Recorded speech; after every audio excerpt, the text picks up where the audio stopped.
What is up, my good people of the internet? Zacchaeus Prime, aka Zacchaeus Prime, here on another Transformers first party review, and this one is the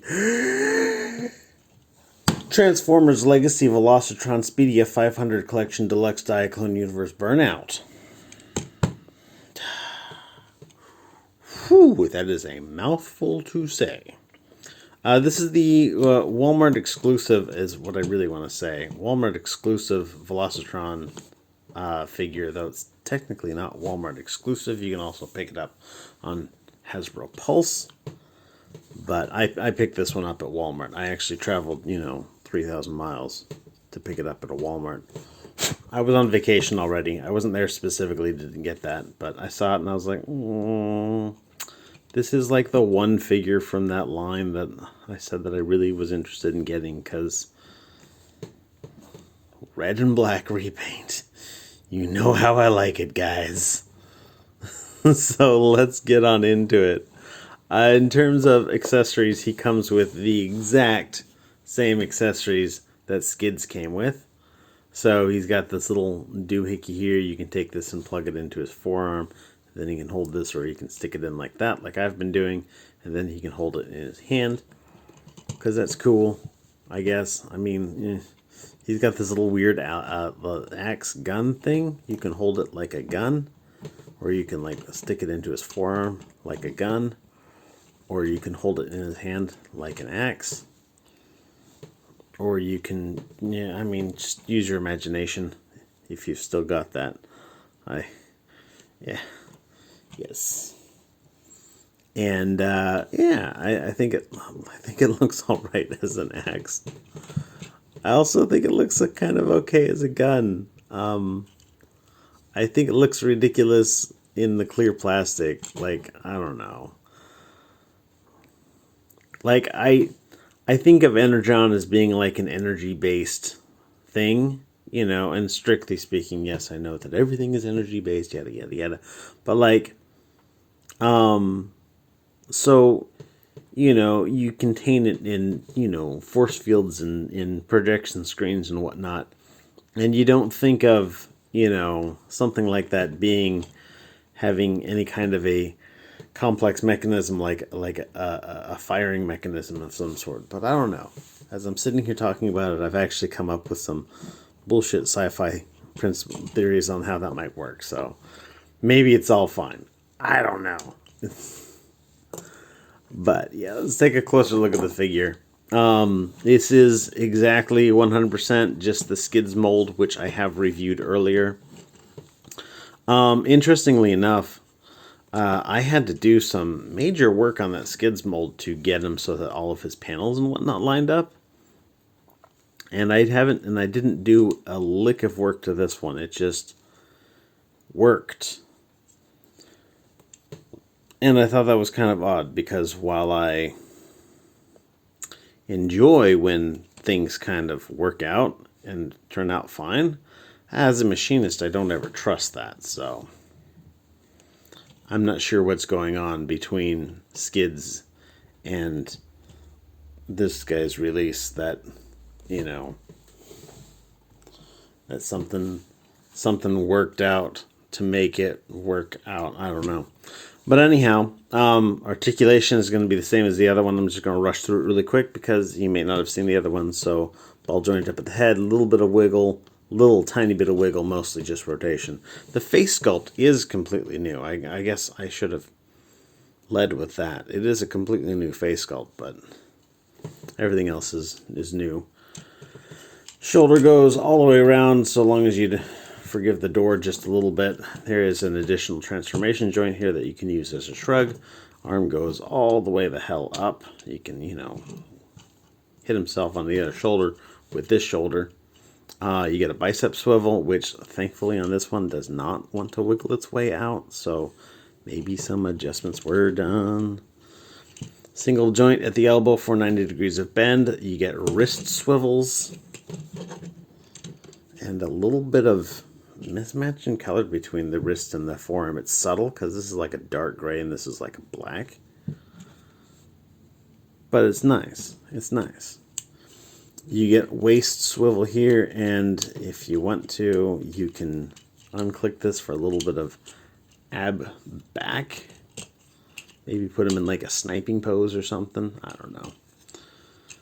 Leg goes that far forward, leg goes that far back. Goes out for most of the Van Damme. Single joint knee for 90 degrees of bend. Nothing up and down on the toe. Forgot to put the wheels in. Geez, that's happened to me a few times. But the ankle tilts pretty much as you need. But yeah, all in all, I think it looks really good. I think it looks really good. His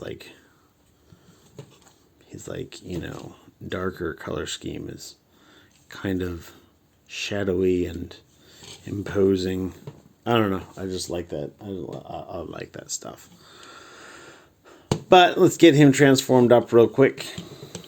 We're going to start by lifting this here, which automatically puts his head away. What do you know?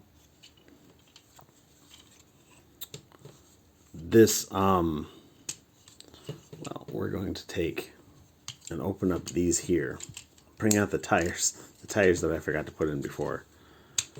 Kind of plug this together. We're going to fold the hips forward and then unclick this to move it all back until it kind of shoops into place. And then we're going to bend these knees backwards. Well, actually, no. I'm going to put the arms away first. The arms are going to come in and then kind of rotate as they come about that joint. And then,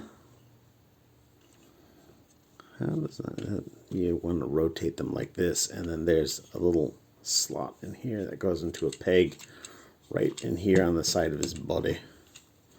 And we're going to do the same thing over here. So bring that in, rotate it around as it shoots into place, rotate at the bicep so that this plugs in like so. Now the feet will go in on top of that. And then you just kind of squeeze this together till the hood plugs into the back of the car, and then squeeze it together till the windshield plugs into the front of the car, and then you squeeze this together till it all comes together, and there you have it in its vehicle mode. It's very, very simple, very easy. While I don't like the prices that these are getting to be, I think they're atrociously overpriced. Because I remember back when a deluxe figure was only $10. I remember back when Transformers were a lot cheaper, so of course part of me is just like, oh, these are so expensive.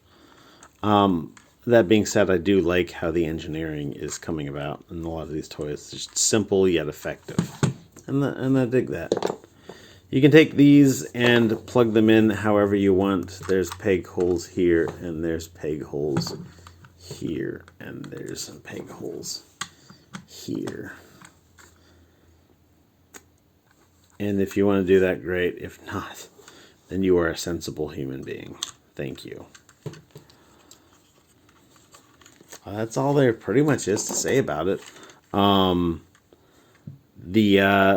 The matching between the black paint for these panels and the black plastic for these panels is decent, but I mean it's black, so it's not exactly like impossible.